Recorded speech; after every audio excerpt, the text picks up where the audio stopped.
Masih ingat betapa beraninya pemuda 17 tahun Spanyol bernama lengkap Pablo Martín Páez Gavira di Piala Dunia lalu? Ketika itu ia berani ngajak ribut pemain Maroko Romain Saïss dan Hakim Ziyech. Ia seakan tak takut pada siapapun meski usianya masih sangat belia. Tak sampai di situ, di level klub ia juga sering bertindak berani di lapangan. Maka dari itu tak jarang juga ia sering cari gara-gara dengan pemain lawan, bahkan berkonflik. Sikapnya itu terkadang dianggap songong. Namun di balik sikapnya yang songong itu, ternyata ada hal-hal yang melatar belakanginya.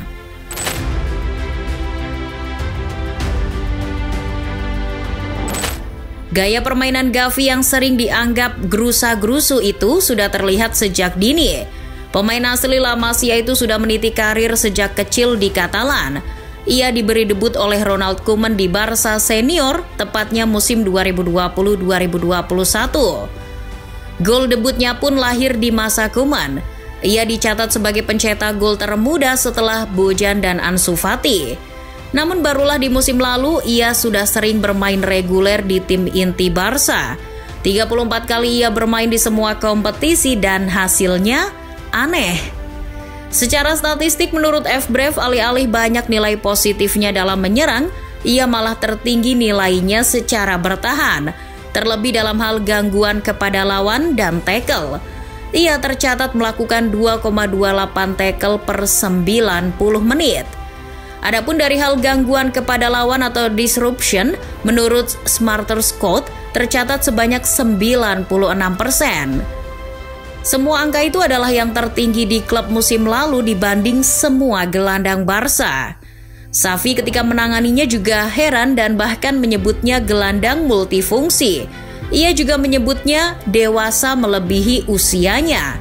Itulah yang menyebabkan mental Gavi tumbuh jadi lebih matang.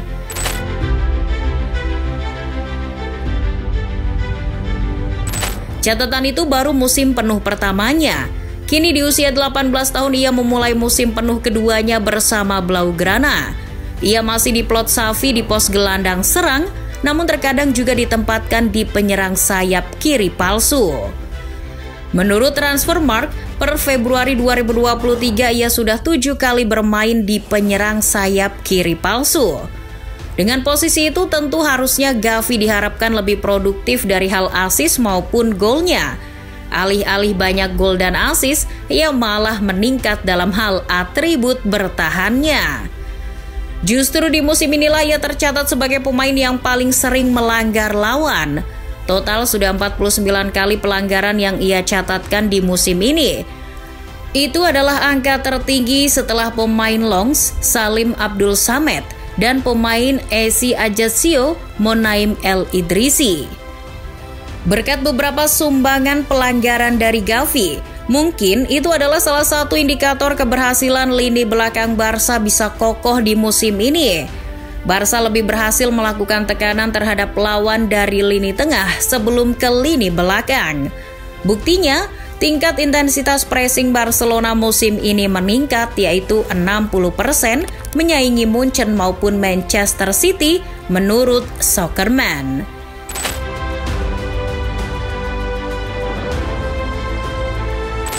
Selain di level klub, gaya bermain Gavi yang gerusa-gerusu itu pun menular di timnas.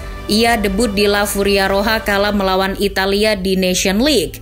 Di timnas, Enrique sama halnya dengan Xavi menginstruksikan Gavi berperan sebagai gelandang serang maupun penyerang sayap kiri palsu. Hasilnya sama saja. Gavi jadi pemain yang melakukan pelanggaran paling banyak di pertandingan debutnya tersebut, yakni 7 pelanggaran. Daya jelajah dan gangguan terhadap lawannya pun tinggi sehingga mampu membawa La Furia Roja menang 2-1 kala itu. Sebuah debut timnas yang terbilang mengesankan bagi Gavi dari segi bertahan. Namun dari segi menyerang ia masih harus banyak belajar. Alih-alih belajar menjadi lebih baik dalam segi menyerang, di Piala Dunia 2022 ia malah tercatat lagi sebagai pemain yang paling banyak terlibat dalam pelanggaran di timnas Spanyol, yakni 23 kali.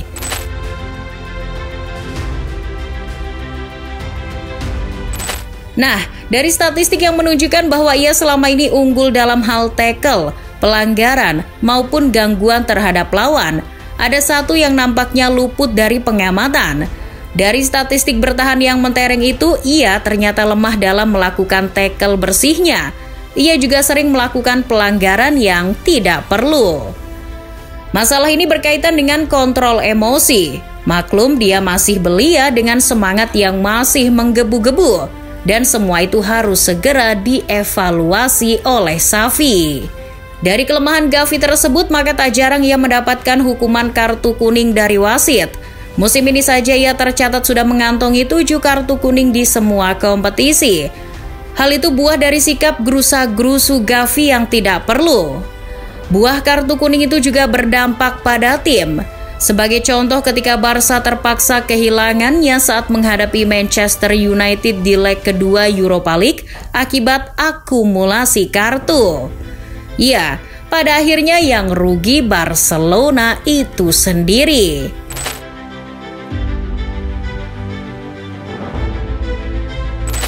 Hal-hal yang menyangkut kontrol emosi Gavi juga sering berdampak dari beberapa konflik yang terjadi di lapangan.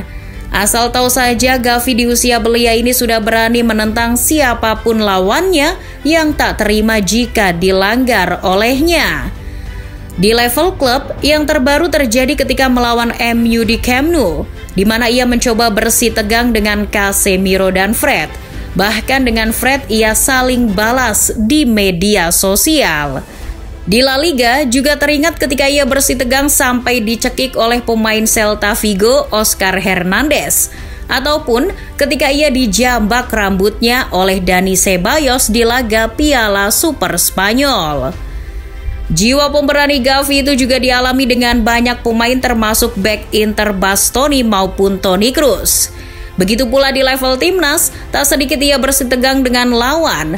Contohnya saja ketika ia berduel dengan para pemain Maroko di Piala Dunia, bahkan aksinya itu dibalas oleh Sofyan Amrabat di media sosial.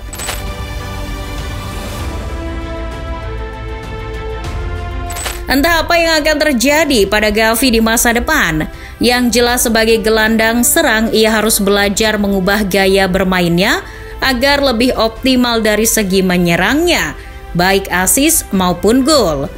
Bukan malah terus melakukan tindakan gerusa-gerusu penuh emosi yang tak perlu. Sebagai seorang gelandang serang dengan raihan sementara 5 assist dan 2 gol dari 33 pertandingan belum cukup baginya untuk disebut berhasil. Ia kini masih mencari bentuk terbaik. Akan tetapi secara mental Gavi sudah terbentuk, meski sedikit kurang ajar dan tak tahu diri. Jika Gavi terus bandel, bukan tidak mungkin musuhnya bertambah banyak di lapangan. Di sisi lain, kalau Gavi terus begini, Xavi bisa saja memindahkan posisinya dari gelandang serang ke tukang jagal. Buat saja Gavi sebagai gelandang pengangkut air di Barcelona.